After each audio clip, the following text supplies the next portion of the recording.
Minha gente, no vídeo de hoje eu vou falar sobre as irmãs Fox. Inclusive, a história de mediunidade delas foi muito importante para o início do espiritismo. Antes de tudo, eu vou falar sobre o histórico da casa onde elas foram morar. Esse foi o local onde começou a mediunidade delas. A casa era da família Bell. E lá trabalhava uma moça chamada Lucrétia. Por lá sempre passava um caixeiro viajante. Teve uma noite que ele foi dormir lá na casa da família Bell. E Lucrétia foi dispensada para passar 3 dias na casa de sua mãe. Quando ela voltou, esse cara não estava mais lá e nunca mais ela o viu. Mais ou menos em 1844, começaram a aparecer uns fenômenos estranhos. Pareciam passos de pessoas e batidas. Coisa que a família não conseguiu mais suportar e simplesmente se mudaram. Depois a família Wickman também foi morar lá. Porém, não passaram muito tempo, não aguentaram morar lá e foram embora. Já em 1847, foi morar a família Fox, que logo de início não aconteceu nada. Porém, com o passar do tempo, começaram-se a ouvir barulhos, estalos na madeira e etc, etc. O casal Fox tinham 2 filhas que moravam com eles. Eles tinham mais filhos, porém já eram casados. Kate tinha 7 anos e Margaret tinha 10 anos. Elas ficaram tão apavoradas que elas não queriam mais nem dormir no próprio quarto sozinhas.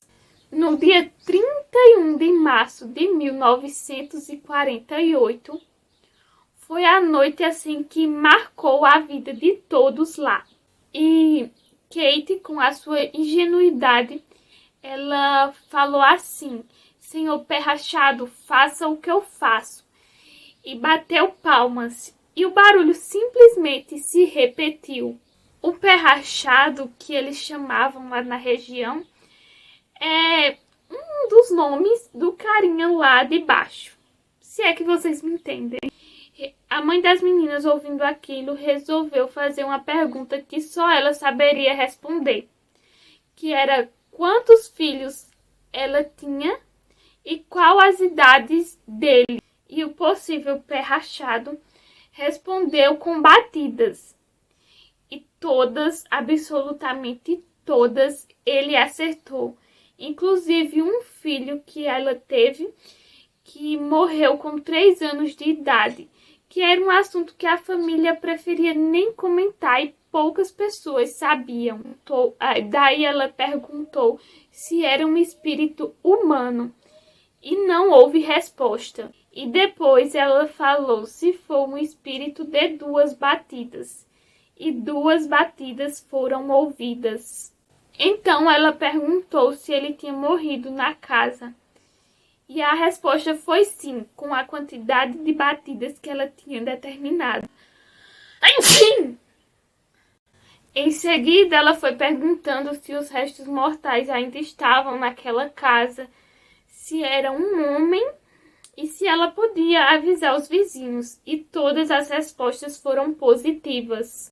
Desse modo, ela foi avisando os vizinhos, que foram espalhando para outros vizinhos, e nos dias seguintes a casa sempre ficava cheia de curiosos, fazendo várias perguntas, talvez na maioria inúteis, né?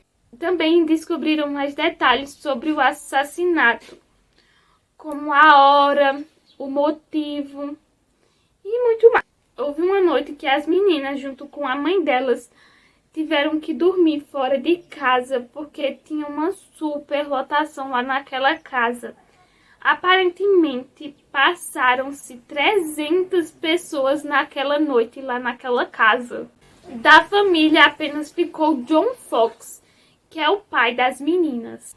Os dias se passaram e a família Fox resolveu procurar esse corpo na adega. Eles cavaram, mas só deu em água. Porém, eles não desistiram. Mais tarde, no mesmo ano, eles tentaram escavar mais fundo.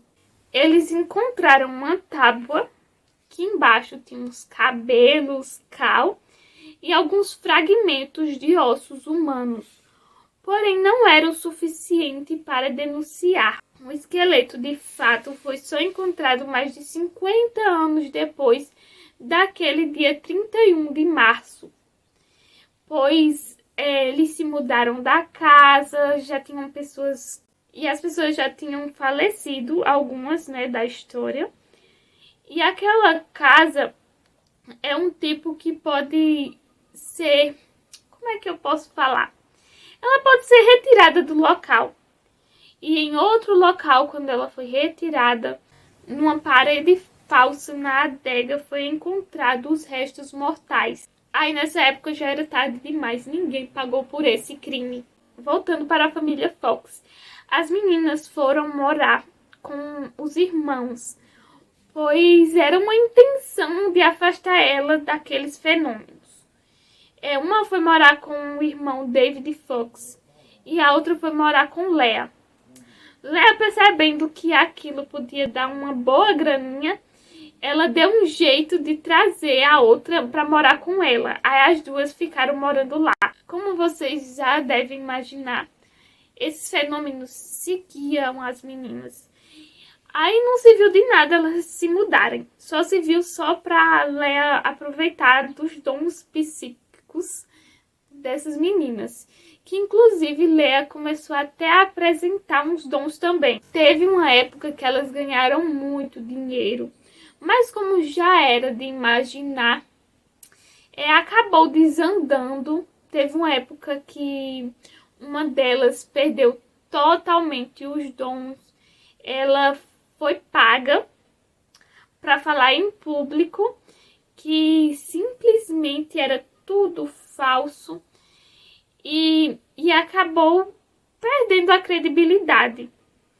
Só que depois de um tempo, ela voltou a público para falar novamente que era mentira, que ela tinha sido comprada, mas já era tarde demais. Nessa época, Lea estava casada com um homem rico e ela acabou criando as filhas e os filhos das irmãs, pois elas não tinham condições nenhuma, porque elas estavam submersas no mundo do álcool. Até o momento, né, que eu procurei a data da morte de cada uma delas, eu não encontrei. Mas caso eu encontre, eu coloco aqui no final do vídeo. E também não se tem notícias dos filhos das irmãs Fox. Eu espero que vocês tenham gostado. Até o próximo vídeo.